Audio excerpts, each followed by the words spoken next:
Poslušate besedilo knjige Hrepenenje vekov ali Jezusovo življenje, ki jo je napisala Ellen G. White, na vrsti je 11. poglavje z naslovom Krst.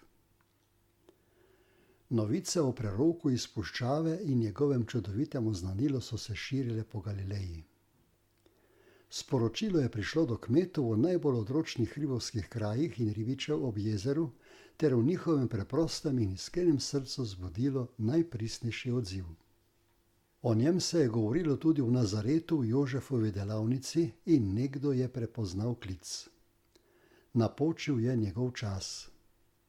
Pustil je vsakdanja opravila, se poslovil od matere in šel za svojimi rojaki, ki so se zgrinjali proti Jordanu. Jezus in Janez Krstnik sta bila sorodnika in medsebojno tesno povezana z razmerami svojega rojstva. Kljub temu se osebno nista poznala. Jezus je dotlej živel v Nazaretu v Galileji, Janez pa v judejski puščavi. Živela sta vsak zase v različnih okoljih in nista imela medsebojne zveze. Tako je določila previdnost.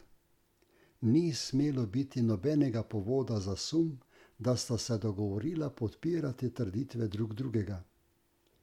Janez je bil seznanjen z dogodki, ki so spremljali Jezusovo rojstvo. Slišal je tudi za Jezusov obisk v Jeruzalemu, ko je bil še otrok, in kaj se je dogajalo v rabinski šoli.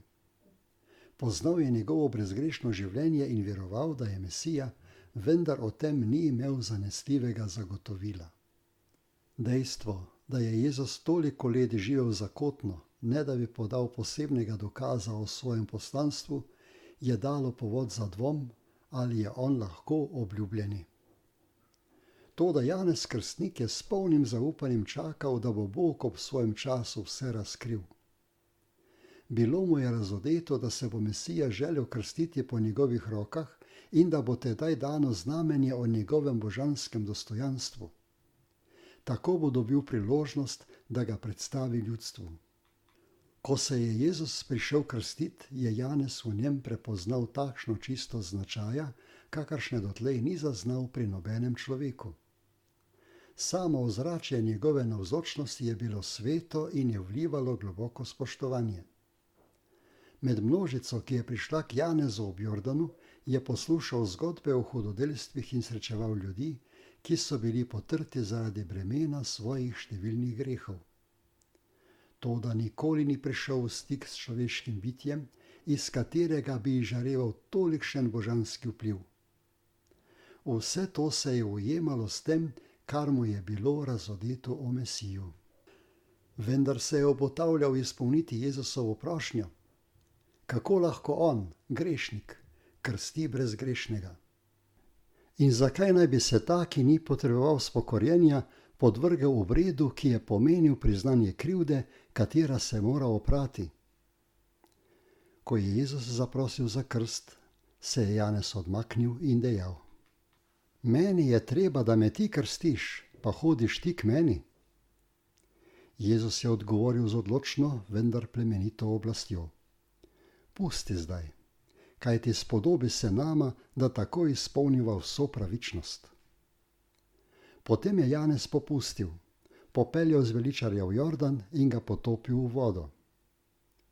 Po krstu je Jezus takoj stopil iz vode in glej, odprla so se mu nebesa. Videl je Božjega duha, ki se je spuščal kakor golob in prihajal nadenj. Jezus ni sprejel krsta kot priznanja svoje osebne krivde. Izenačil se je z grešniki in naredil korake, ki jih moramo narediti tudi mi, in opravil nalogo, ki jo moramo opraviti mi. Njegovo življenje trpljenja in potrpežljive vztrajnosti po njegovem krstu sta tudi zgled za nas. Po svojem krstu je Jezus pripognil glavo v molitvi na rečnem bregu. Pred njim se je odprlo novo in pomembno obdobje. Sedaj je na širšem odru začel svoj življenjski boj. Čeprav je bil knez miru, je njegov prihod pomenil izdiranje meča. Kraljestvo, ki ga je prišel vzpostaviti, je bilo v nasprotju s tem, kar so si želeli Judje. Njega, ki je bil temelj vsega izraelskega obredja in ureditve, bodo imeli za sovražnika in uničevalca. On, ki je na Sinaju razglasil zakon, bo obsojen kot prestopnik. On, ki je prišel stret Satanovo silo, bo razglašen za Belzebuba. Nihče na svetu ga ni razumel, zato je med svojo službo moral še vedno hoditi sam. Njegova mati in bratje vse njegovo življenje niso dojeli njegovega poslanstva. Celo njegovi učenci ga niso razumeli. Prebival je v večni svetlobi kot ta, ki je eno z Bogom, toda svoje zemeljsko življenje je moral preživeti v osamljenosti. Kakor eden izmed nas je moral nositi breme naše krivde in gorja. Brezgrešni je moral občutiti sramoto greha.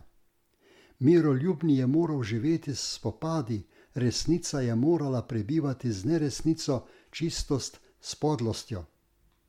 Vsak greh, vsako neskladje in oskrunjajoče poželenje, ki ga je povzročal prestopek, je pomenilo mučenje za njegovega duha.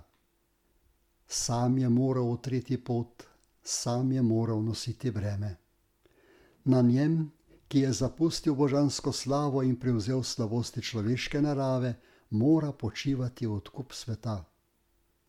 Vse to je videl in čutil, a je njegova odločitev vendar ostala trdna. Od njegove rame je bilo odvisno zveličanje padlega človeškega rodu, zato je iztegnil roko, da bi se oprijel roke ljubezni vsemogočnega. Zdelo se je, kakor da je zveličarjev pogled prodrl v nebesa, medtem ko je svojo dušo izlival v molitvi. Dobro je vedel, kako je greh zakrknil človeška srca in kako težko bodo dojeli njegovo poslanstvo in sprejeli dar zveličanja. Očeta je prosil za moč, da bi odpravil njihovo nevero, zlomil okove, s katerimi jih je Satan zasužnil, in bi zanje premagal pogubnika. Iskal je dokaz, da Bog sprejema človeštvo v svojem sinu. Še nikoli poprej angeli niso slišali takšne molitve. Želeli so svojemu poveljniku prinesti spodbudno in tolažilno sporočilo. Vendar se to ni zgodilo. Sam oče je hotel odgovoriti na prošnjo svojega sina. Naravnost od Božjega prestola so prišli žarki njegove slave. Nebesa so se odprla in na zveličarjevo glavo se je v podobi goloba spustila najčistejša svetloba, primeren simbol zanj, krotkega in ponižnega. Poleg Janeza je med veliko množico samo malo ljudi videlo nebeško vizijo. Vendar je nad zbranimi počivala slovesnost Božje navzočnosti. Ljudje so molče stali in opazovali Kristusa. Njegova postava se je kopala v svetlobi, ki vedno obdaja Božji prestol. Njegov navzgor obrnjen obraz je bil poveličan, česar še nikoli poprej niso videli na nobenem človeškem obrazu. Iz odprtih nebes se je slišal glas: Ta je moj ljubljeni sin, nad katerim imam veselje.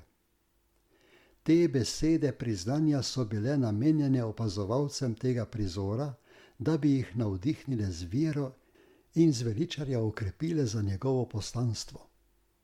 Ne glede na to, da so bili nanj položeni grehi sveta, ne glede na ponižanje zaradi sprejetja naše padle narave, ga je glas iz nebes razglasil za sina večnega.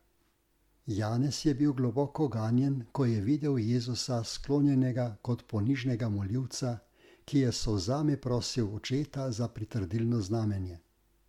Ko ga je obdala Božja slava in je zaslišal glas iz nebes, je Janez prepoznal znamenje, ki ga je obljubil Bog.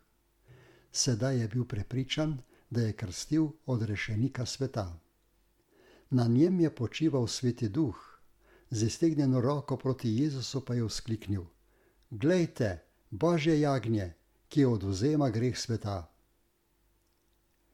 Nihče od poslušalcev z govornikom vred ni dojel pravega pomena besed Božje jagnje.